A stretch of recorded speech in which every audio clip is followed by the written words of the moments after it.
আজকের গল্পটা শুরু করা যাক। বিকেল থেকে ঝড় বৃষ্টি হচ্ছে বাহিরে, কালবৈশাখী ঝড়।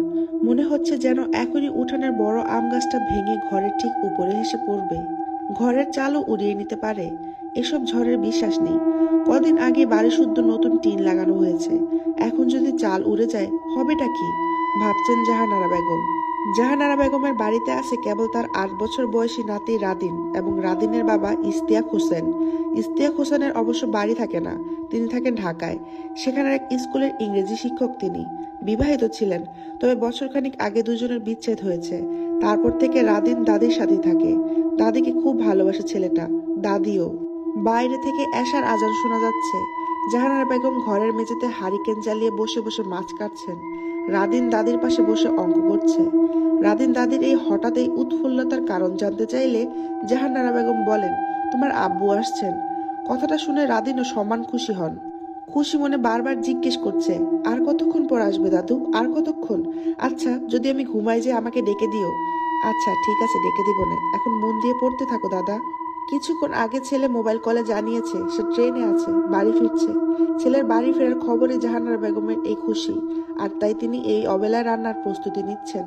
রাঁধবেন মাসকলির ডাল এবং বেগুন দিয়ে সদ্য কাটা মাছের তরকারি ও গরুর খাঁটি দুধ। ছেলে খুব পছন্দ করে এগুলা। জাহানারা বেগম ঘর থেকে প্রয়োজনীয় উপকরণ নিয়ে রান্নাঘরের দিকে যাচ্ছেন। গ্রামের দিকে যেমনটা হয়, রান্নাঘর মূল ঘরের উঠানে কিংবা কিছুটা দূরে হয়ে থাকে, তাদেরও তাই।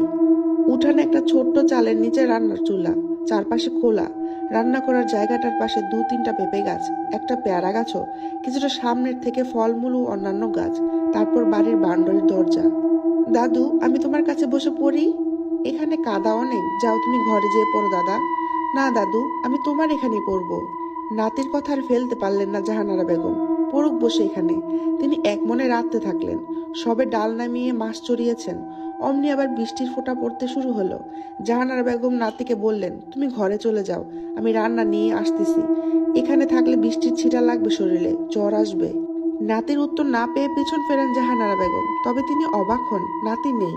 ভাবেন ছেলেটা কখন গেল, খেয়ালই করলাম না। যাকগে, ভালো হয়ে গেছে, নয়তো বীজে কাক হয়ে যেত। রান্নাঘরটা পরের বার বড় করা দরকার, ছেলেকে বলা লাগবে। কাজে মন দেন জাহানারা বেগম, তবে তার কেন যেন মনে হতে লাগে কেউ তার দিকে তাকিয়ে আছে এক দৃষ্টিতে। কেমন অদ্ভুত অনুভূতি, অস্বস্তিকর। বারবার তিনি বাড়ির বাউন্ডারির দরজার দিকে তাকাচ্ছেন। মনে হচ্ছে বাউন্ডারির ওপাশ থেকে দৃষ্টি তীরটা তার দিকে আসছে। কি অদ্ভুত, ওখানে আবার এত রাতে কে থাকবে এ জনশূন্য গ্রামে? মাছ রান্না হয়ে আসলে ভাত বসিয়ে দেন জাহানারা বেগম। ছেলেকে দুপুরের ভাত দেওয়া যাবে না, বেচারা এতদিন পর বাড়ি আসবে, একটু যত্ন না করলে হয়? শহরে থাকতে থাকতে দেখা যাবে আবার বকের মতো শরীর নিয়ে ফিরবে। প্রতিবার এমনই করে ছেলেটা। ওখানে নাকি মেসের কোন খালা রান্না করে দিয়ে যায়, একটুও স্বাদ লাগে না। খাবার স্বাদ না হলে কি শরীর হয়? এক মনে ভেবে যাচ্ছেন তিনি। অমনি মনে হলো কেউ যেন তার সেই বাউন্ডারির দরজার সামনে শব্দ করলো। তিনি কান পেতে শুনতে চেষ্টা করলেন। কেউ একজন মাত্রই বলল দরজা খুলতে। মহিলা কণ্ঠ, খুবই পরিচিত, এই গ্রামেরই, তবে মনে করা যাচ্ছে না ঠিক কার কণ্ঠ ওটা। অগত্যা এগিয়ে গিয়ে দরজাটা খুলে দিলেন জাহানারা বেগম। তবে তিনি বেশ অবাক হন এটা দেখে যে আশেপাশে যতদূর চোখ যায় কেউ নেই। ভাবেন মনের ভুল, বয়স হচ্ছে তো, বয়স হলে নাকি মানুষ যা তা কল্পনা করতে শুরু করে। সে যাগ্গে। জাহানারা বেগম সে চুলা থেকে ভাত নামিয়ে দুধ বসালেন। ভাতের মার সংরক্ষণ করা হচ্ছে একটা বাসনে। এগুলো ছাগলের বাচ্চাদের দিবেন জাহানারা বেগম। কিছুদিন আগে ওপাড়া থেকে একজোড়া ছাগলের বাচ্চা কিনে এনেছেন তিনি। লম্বা লম্বা কানওয়ালা ছাগল জোড়া, দেখতে বেশ সুন্দর। দুটোই সোনালি কালো রঙের। দুধ হয়ে গেলে সেসব সহ ঘরে ফিরেন জাহানারা বেগম। রাদিন বিছানায় বই খাতার উপরে ঘুমিয়ে গেছে। মা হারা কি নিষ্পাপ ছেলেটা দেখো, কেমন জাতের মেয়ে মানুষ, অমন ফেরেস্তার মতো ছেলেটাকে ফেলে আরেক বেটার সাথে চলে যেতে পারে। ছি! ঘৃণার পাশাপাশি হৃদয়টা যেন অজানা কষ্টে ভার হয়ে ওঠে। তিনি রান্না করা পাতিলাগুলো রেখে এসে নাতির বইপত্র টেবিলে রেখে নিজেও শুয়ে পড়লেন নাতির পাশে। রাত খুব হয়েছে, ছেলে কখন ফিরবে কে জানে। একটা কল করা উচিত, কিন্তু তিনি কল করতে পারেন না। এক জায়গায় কল দিলে আরেক জায়গায় চলে যায়, শুধু কল ধরতে পারেন। অগত্যা চোখ বুজে ঘুমের দুনিয়া হারিয়ে গেলেন তিনি। সময় ঠিক কটা জানে না জাহানারা বেগম, তবে মনে হয় না ফজরের আজান দিয়েছে। বাইরে ঝড় বইছে খুব। সেই ঝড়ের মধ্যে ছেলের ডাক শুনে ঘুম ভেঙেছে তার। ছেলে ফিরেছে কতক্ষণ আগে জানা নেই, তখনও দাঁড়িয়ে আছে দরজার বাইরে। দ্রুত উঠে তিনি দরজা খুলে দিলে ইস্তিয়াক হোসেন ঘরে ঢুকে যান। জাহানারা বেগম টেবিলে খাবার দিতে দিতে ছেলেকে হাত মুখ ধুয়ে আসতে বললে ছেলে জানায় সে বাহিরের কল থেকে ধুয়ে ফিরেছে। সোজা খেতে বসে যায় সে। হ্যাঁ বাবা, ওখানে কেমন আছিস তুই? কোনো সমস্যা হচ্ছে না তো? ভালো ভালো আছি আমি। এতদিন পর বাড়ির কথা মনে পড়েছে তোর? গত মাসে আসিসনি কেন? ব্যস্ততা বেশি ছিল মা, মাথাটা খুব ব্যথা করছে আজ। ওহো, সে কখন থেকে জার্নি করছিস? ব্যথা তো করবেই। দ্রুত খাবার খেয়ে ঘুমাতে যা।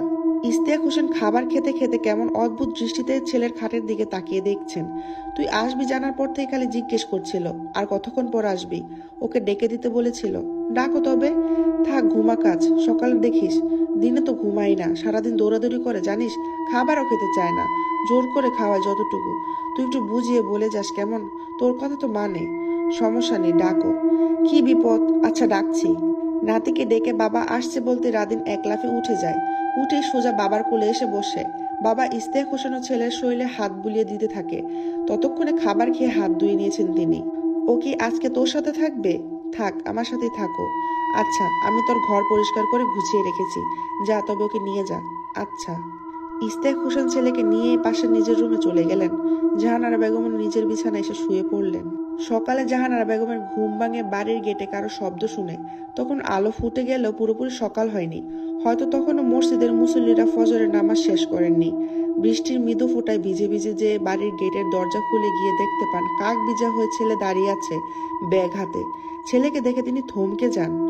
আপন মনে ভাবনার দুনিয়া হারিয়ে যেন কিছু একটা ভাবতে থাকেন তিনি। ছেলের ডাকে হুঁশ ফিরলে ছেলে ব্যাগ হাতে দিয়ে কলের দিকে আগাতে থাকে। মা কল চেপে দিচ্ছেন আর তিনি হাত পা ধুয়ে পরিষ্কার হয়ে নিচ্ছেন পুরোপুরি। মা বলতে শুরু করলেন, কাল রাতে স্বপ্নে দেখেছি যেন তুই আসলি, এসে আমার সাথে কথা বলে খাবার খেয়ে তোর ঘরে ঘুমাতে গেলি রাদিনকে নিয়ে। আমার এতক্ষণে মনে হলো সেই আমি ঘরেই ছিলাম। ইস্তিয়াক হোসেন হাসতে থাকেন। ছেলেকে না দেখে আসো যে, সেই জন্য স্বপ্নে আগেভাগে স্বাগত জানিয়ে নিলা। চলো ঘরে চলো। চল, ভিজেই তো গেলি। ঘরে ঢুকে জাহানারা বেগম আরো বেশি হতভম্ব হয়ে যান। তার ঘরে রাদিন নেই। এক মুহূর্ত সময় নিয়ে ভেবে নিলেন, যদি কাল রাতের ব্যাপারটা স্বপ্নই হয়ে থাকে তো রাদিন কোথায় গেল? ছেলে ইস্তিয়াক সহ দ্রুত তিনি ছেলের ঘরের দিকে পা বাড়ান।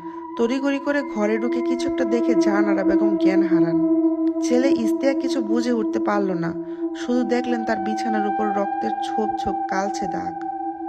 তাহলে কি জাহানারা বেগমের ভুল হলো? রাতের বেলা দরজা খুলে কে ভিতরে এসেছিল? আর অকালে কেন রাদিনকে চলে যেতে হলো?